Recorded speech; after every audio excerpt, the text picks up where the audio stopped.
అందులో చెప్పబడింది ప్రత్యేకంగా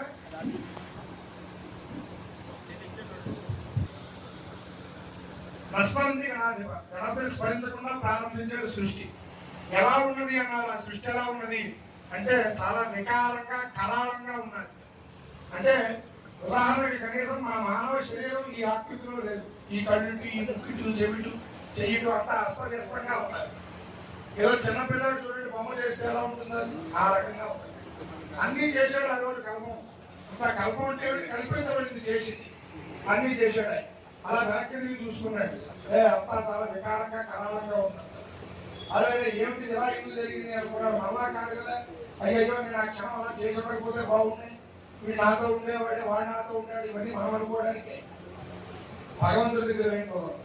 మరి ఆయన ఎలా చూశాడు? ఒక్కసారి అలా మనోనేత్రంతో చూశాడు. ఆయన వెంటనే తక్కువ నాడి ఖర్చుకున్నాడు, అయ్యో నేను గణపతిని స్మరించలేదు, అందుకని కదా ఇంత కష్టం కలిగింది అని, ఇంత విఘ్నం కలిగింది అని.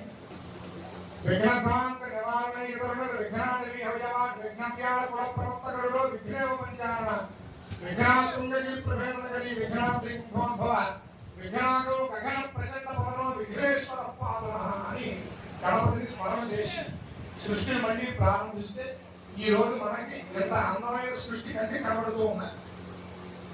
అంచేత బ్రహ్మగారితో సైతంగా, ఈశ్వరుడితో సైతంగా ఎవరైనా సరే ప్రప్రథమంగా నమస్కారం చేయాలంటే ముందు గణపతికి నమస్కారం చేయాలి. ప్రధానుడికి నమస్కారం చేయాలి అంటే భాస్కరుడికి నమస్కారం చేయాలి, సూర్యనారాయణ. అందుకే చూడండి, మొట్టమొదట రామాయణంలో సుందరకాండలో కూడా ఆంజనేయ స్వామి ఆ గిరి ఉల్లంఘనం చేసేటువంటి సందర్భంలో, సముద్రోల్లంఘనం చేసేటువంటి సందర్భంలో సూర్యాయ మహేంద్రాయ అని చెప్తారు. మొట్టమొదటి ఎవరికి లేవగానే ఎవరికి నమస్కారం చేయాలి? సూర్యనారాయణ మూర్తికి నమస్కరిస్తారు. కలియుగంలో ఇతర దేవతలు భగవంతుడు 2 రూపాల్లో మనకి దర్శనమిస్తాడు అని చెప్పింది శాస్త్రం. ఎవరా ఇద్దరు? మొట్టమొదట హిరణ్యరేతో దివాకర లోకలకు కిరీటి అని. మొట్టమొదటి భగవంతుడు ఎవరయ్యా అంటే సూర్యనారాయణ. ఎందుకని? ఆయనే రాకపోతే రోగాలు ప్రబలిపోతాయి.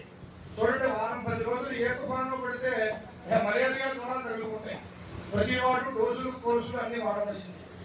అంచేత అటువంటి దురదృష్టమైనటువంటి దుష్కరమైనటువంటి కర్మలు దరిచేరకుండా ఉండడం కోసం ఆ సూర్యనారాయణమూర్తి నిరంతరం కూడా వస్తూ ఉంటాడు. అందుకే ప్రతి వారు రోజులో 3 కాలాల్లో సంధ్యావందనం చేయమని చెప్పింది.